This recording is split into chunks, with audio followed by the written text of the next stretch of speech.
मुग्धा और उसकी सास के बीच पूरा समय सास के किसी न किसी काम को लेकर मतभेद चलते ही रहते हैं। बहू, ओ बहू, जरा चाय बना दे। मुग्धा चाय लेकर आती है। ये लीजिए, और कुछ चाहिए? अरे नहीं, बस चाय पीने का मन था। जाओ, तुम दूसरा काम करो। चाय पीने के थोड़ी देर बाद सास दोबारा मुग्धा को आवाज लगाती है। अरे बहू रे, आओ बहू, जरा हलवा तो बना दे, मीठा खाने को मन हो रहा है। इसी तरह मुग्धा की सास पूरा समय कोई ना कोई काम बताकर उसे रसोई से बाहर तक निकलने नहीं देती। कभी चाय, कभी हलवा, कभी पानी तो कभी दूध, हर समय खाने को चाहिए और उसके लिए अपने हाथ पैर बिल्कुल नहीं हिलाने। परेशान किया हुआ है इन्होंने। सास की जबरदस्ती परेशान करने की आदतों से दुखी मुग्धा एक शाम सचिन के साथ अपने कमरे में बैठी हुई बात कर रही होती है। सुनो जी, मम्मी जी की ये जानबूझकर मुझे परेशान करने की फरमाइशों से मैं बहुत फ्रस्ट्रेट हो चुकी हूँ। पूरे दिन में एक सेकंड का आराम नहीं मिलता। रसोई से बाहर कदम रखती नहीं कि बहू ये बना दे, बहुरी वो बना दे। अरे इनकी फरमाइशें चलती ही रहती है। अरे मुग्धा, माँ खाने की शौकीन है, पर उम्र हो चली है, खुद खाना नहीं बना सकती, इसलिए तुमसे बोलती है। अरे तो शौक भी उम्र देख कर रखने चाहिए ना। समझ में नहीं आता, हर समय फेविकॉल का जोड़ लगाए सोफे से चिपकी बैठी रहती है। इतना सब डाइजेस्ट कैसे हो जाता है उन्हें? अरे तुम मेरी माँ से इतनी नफरत कैसे कर सकती हो? मैं उनसे नफरत नहीं करती जी, बस परेशान हूँ। जहां मुग्धा अपने पति से ये सब बोल रही होती है, वहीं उसकी सास भी कमरे के बाहर दरवाजे से कान लगाए सारी बातें सुन रही होती है और अगली दोपहर रसोई में मुग्धा के पास जाती है। बहू, आज ना मेरा कुछ मसालेदार खाने का मन है। तो चाय बना दूं? मुझे बहुत पसंद है। अरे ना, ऐसा कर लिट्टी चोखा बना ले। और हाँ, जितना मसाला बातों में मिलाकर पति को सुनाती हो ना, सब्जी में भी वैसे ही डाला करो, खाना स्वादिष्ट बनेगा। सास की बात सुनकर मुग्धा हैरान रह जाती है। मतलब अब पूरा समय मुझ पर हुक्म चलाने के साथ बंद कमरे में हुई पति पत्नी की बीच की बातें भी सुनती है? अरे बात जब मेरी थी तो सुनने में क्या दिक्कत है? ये कहकर सास वहां से चली जाती है। अरे अब तो हद पार हो गई। इस तरह से तो ये मेरा जीना मुश्किल कर देंगी।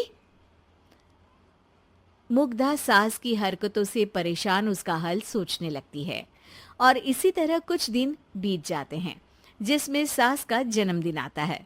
मुग्धा बहुत खुशी के साथ अपनी सास को एंड्रॉयड मोबाइल गिफ्ट करती है। मम्मी, आपको सबसे बात करने के लिए बहुत दिक्कत होती है ना? कभी सचिन तो कभी मुझे बोलना पड़ता है, पर इस मोबाइल से आपको कोई दिक्कत नहीं होगी। एक जगह बैठे बैठे बहुत कुछ कर सकती हैं अब आप। मोबाइल देख सासू माँ खुश हो जाती है, पर उसे इस्तेमाल करना तो आता नहीं, इसलिए साइड में रख देती है। जिसे देख मुग्धा घर का सारा काम छोड़ मोबाइल सेट कर सास को इस्तेमाल करना सिखाने लगती है, जिसके बाद अब सास पूरा समय मोबाइल में ही लगी रहती है। हाय, जब से मम्मी को मोबाइल मिला है मेरी लाइफ में कितनी शांति आई है। अच्छा है, इसी तरह बिजी रहे तो मैं भी सुकून की जिंदगी जी पाऊंगी। अब मुग्धा जब मन करे काम करना, जैसा चाहे वैसा खाना बनाकर खाना, पूरा समय रिलैक्स और खुश रहने लगती है। क्या बात है, आजकल तुम बहुत चहक रही हो। अरे मम्मी जी से छुटकारा जो मिला है, अब ना फरमाइशें ना छुप छुप कर बातें सुनना। अच्छा, तो मोबाइल गिफ्ट करने की ये स्कीम थी। इसी तरह दिन बीतते हैं और अब मोबाइल पर लगी सास फरमाइशों की जगह सवालों के लिए बहू को आवाजें लगाना शुरू कर देती है। अरे बहू सुन तो, देख जरा किसी का फोन क्यों नहीं मिल रहा? रिचार्ज खत्म हो गया है, पर अभी 4 दिन पहले ही तो मैंने किया था। इतनी जल्दी कैसे खत्म हो गया? अरे मैंने कल तेरी कनाडा वाली मौसी सास से 3 घंटे बात की थी ना। क्या? इतना महंगा तो मोबाइल भी नहीं आया जितना महंगा इसका रिचार्ज पड़ रहा है। इसके बाद तो जैसे मुग्धा के दिन के 24 घंटे में से 20 घंटे सास के पास उनके मोबाइल रिलेटेड प्रॉब्लम सॉल्व करने की ड्यूटी ही बन जाती है। अरे मुग्धा, ये मोबाइल में अचानक तेरी मौसी सास की शक्ल क्यों दिखने लगी? और ये तो हिल भी रही है। मम्मी, ये गूगल डुओ का वीडियो कॉल है। इसमें आप बात करने के साथ एक दूसरे की शक्ल भी देख सकती हो। अच्छा, ये तूने मुझे पहले क्यों नहीं बताया? अब बताने के लिए पहले नहीं बताया। इसी बीच सचिन भी वहां आ जाता है और सास अपनी वीडियो कॉल में बिजी हो जाती है। क्यों, सास बहू में क्या गपशप चल रही है? इसे गपशप नहीं, दिमाग का दही होना बोलते हैं। पर तुम तो मम्मी को मोबाइल देकर बहुत खुश थी, फिर क्या हुआ? हाँ, उसका सुकून भी कुछ ही दिन मिला। अब घर के टंटे खत्म हुए तो मोबाइल की टिंग टिंग शुरू हो गई। देखो भाई, कुछ पाने के लिए कुछ खोना तो पड़ता है।